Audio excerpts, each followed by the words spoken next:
나눌 성경 말씀 본문은 레위기 11장 20절에서 23절입니다.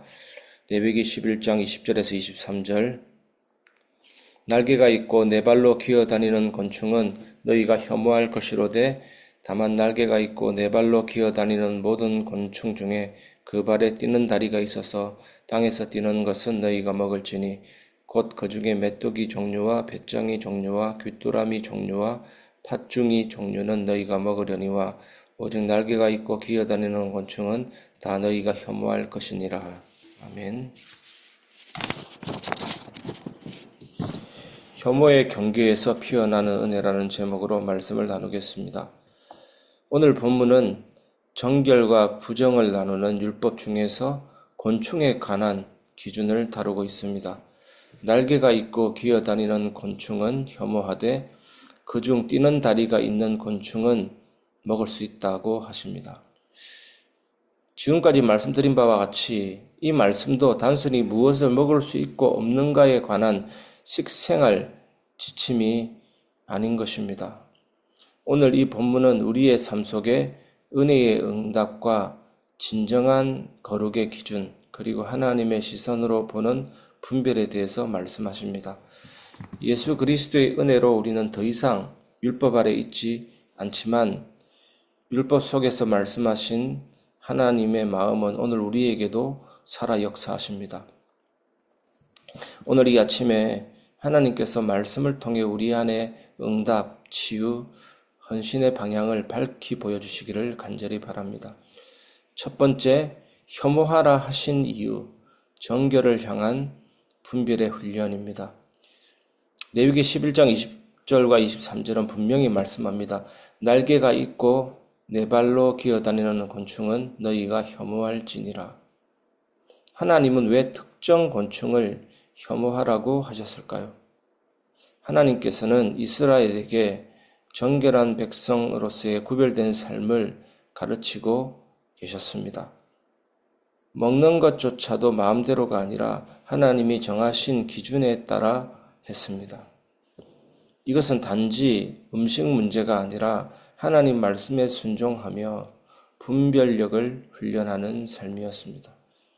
오늘날 우리는 이 율법을 문자 그대로 지키지는 않지만 동일한 영적 원리가 적용됩니다. 내 삶에 먹고 싶은 것, 하고 싶은 것, 누리고 싶은 것들이 많지만 하나님이 원하시는 것과 혐오하라 하신 것을 구별하는 분별의 훈련이 필요합니다. 응답은 이 훈련에서 시작이 됩니다. 분별하지 못하면 응답도 흐려집니다. 교회는 분별력이 있는 공동체가 되어야 합니다. 하나님의 뜻을 구하고 이 시대 속에서 무엇을 혐오해야 하고 무엇을 붙들어야 할지 깨닫는 교회가 되어야 합니다. 성도는 거룩함을 향한 민감성을 회복해야 합니다. 그냥 보기 좋은 것, 인기 있는 것, 세상이 말하는 것을 따라가며 살면 영적 혼란에 빠지게 됩니다. 우리 예배는 하나님이 받으실 만한 예배인지 아니면 사람의 기호를 만족시키는 쇼인지를 잘 분별해야 됩니다. 응답은 거룩한 분별에서 시작이 됩니다. 두 번째, 메뚜기 같은 존재도 하나님이 사용하시는 은혜입니다. 21절에서 22절을 보면 의외의 반전이 나옵니다. 혐오하라고 하셨던 곤충 중에 뛰는 다리가 있는 곤충, 즉 메뚜기 종류는 먹을 수 있다고 하십니다. 그렇다면 문제는 날개나 기어다님이 아니라 기준입니다. 하나님의 뜻에 맞는 구조와 목적, 질서에 따라 살아가는 존재는 작고 보기 흉하더라도 하나님이 쓰시는 존재가 된다는 것입니다. 메뚜기, 배짱이, 귀뚜라미, 사실 보기 좋지는 않지 않습니까? 보기에는 혐오스럽습니다. 무시당하기 쉽습니다. 하지만 하나님께서 쓰임받을 수 있는 구조를 가지고 있습니다. 하나님이 먹어도 된다라고 말씀하십니다. 예수님의 은혜는 바로 이 점에서 강력합니다. 세상에 보기 좋지 않고 화려하지 않고 사람들 눈에 혐오당하고 무시되었던 이들이 예수님의 은혜 안에서 하나님의 백성으로 회복됩니다.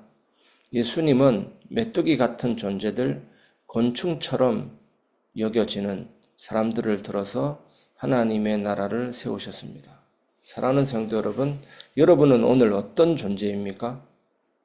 사람들에게 인정받지 못하고 내 스스로도 자존감이 바닥일지라도 예수 그리스도의 은혜는 나를 다시 회복시켜 먹을 수 있는, 즉 쓰임받을 수 있는 존재로 만드십니다. 이것이 치유입니다. 교회는 메뚜기 같은 존재들이 모여 치유받고 쓰임받는 은혜의 장소가 되어야 합니다. 예배는 죄인을 정죄하는 곳이 아니라 무시받던 인생을 다시 일으키는 회복의 현장이 되어야 합니다. 세 번째입니다. 혐오를 넘어 헌신으로 나아가는 은혜의 분별입니다. 하나님은 혐오의 기준을 통해 정결한 삶으로 부르셨고 그 안에 은혜의 길을 숨겨두셨습니다. 하나님은 우리에게 단지 이건 하지마 저건 하지마 금지 조건만 나열하는 분이 아니라 내가 준비한 길을 따라오라고 지금 말씀하고 계시는 것입니다. 율법의 목적은 헌신입니다. 우리를 올가매는 것이 아니고 옥죄이는 것이 아니고 예수님은 이 땅에 오셔서 율법을 완성하시고 우리를 다시 하나님이 기뻐하시는 제물 산제사로 부르셨습니다. 예수님이 율법을 완성하시고 다 이루신 것입니다. 우리의 죄를 완전히 대속하신 것입니다. 그래서 우리를 의롭다 하시고 하나님의 자녀 양자됨을 선물하신 것입니다. 그 부르심을 따라 살기 위해서는 은혜로 분별하고 분별로 헌신하는 삶이 필요합니다. 교회는 단순히 모이는 공간이 아니라 은혜에 반응하여 헌신하는 삶의 터전이 되어야 합니다. 성도는 예배를 통해 다시 정결함을 회복하고 세상 속에서 혐오해야 할 것들을 분별하고 쓰임받기 위한 구조를 가지며 기꺼이 자신의 삶을 주님께 드리는 헌신자로 살아가야 합니다. 우리가 가장 분별해야 될 것이 사람의 말이죠. 그것이 독초가 될 수도 있는데 정말 사람의 말을 잘 분별해야 되는 것입니다. 예배는 헌신 없는 은혜를 말하지 않습니다. 예수님의 십자가 은혜는 단지 나를 위로하는 데 그치지 않고 나를 일으켜 하나님께 드리게 만듭니다. 그래서 그 은혜를 받은 자는 더 이상 혐오의 대상이 아닌 하나님이 기뻐 받으시는 존재가 되는 것입니다. 말씀을 마무리하겠습니다. 혐오의 경계에서 피어나는 은혜. 오늘 제목이잖아요. 오늘 본문은 혐오할 곤충과 먹을 수 있는 곤충을 구별합니다. 이것은 단지 음식 문제가 아니라고 말씀드렸습니다. 하나님의 백성으로서 살아가기 위한 정결과 분별의 원리입니다. 오늘도 여러분 혐오할 것은 혐오해야 되지만 소중히 여겨야 할 것조차 무시하며 살아가면 되지 않는 것입니다. 여러분의 입에서 하나님의 말씀이 하나님의 은혜와 복음의 역사와 또한 나는 아니지만 예수님이 전부다라는 겸손한 고백을 잘 분별하시고 들으시길 바랍니다. 그러나 예수 그리스도의 은혜는 우리 안에 새로운 눈, 새로운 기준을 주십니다. 이 은혜를 붙드는 자는 응답을 받고 치유를 경험하고 헌신으로 나아가게 됩니다. 치유받은 자의 삶의 상태를 말하라 그러면 항상 기뻐하고 쉬지 말고 기도하고 범사에 감사하는 것입니다. 여러분의 입술에서 이것 외에는 잘 나오지 않는 그런 입술이 되시기를 바랍니다. 여러분이 누군가에게서 말을 들을 때도 항상 기뻐하고 쉬지 말고 기도하고 범사에 감사하라. 이것이 그리스도 예수 안에 있는 너희를 향한 하나님의 뜻이니라. 하나님의 뜻을 분별하시기를 바랍니다. 그 뜻에 어긋나는 말이라면 차단하시고 기도하시고 더욱더 분별하는 그런 은혜의 사람들 되시기 바랍니다. 교회는 거룩을 회복해야 합니다. 성도는 쓰임받을 준비가 된 메뚜기와 같은 인생이 되어야 합니다. 예배는 우리 삶 전체가 드려지는 헌신의 자리여야 합니다. 오늘 이 새벽 하나님 앞에서 다시 고백합시다. 주여 나의 시선을 치유하여 주시옵소서.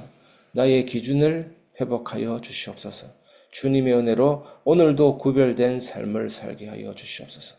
여러분 삶에 이 삶이 펼쳐지시기를 주님의 이름으로 축복합니다.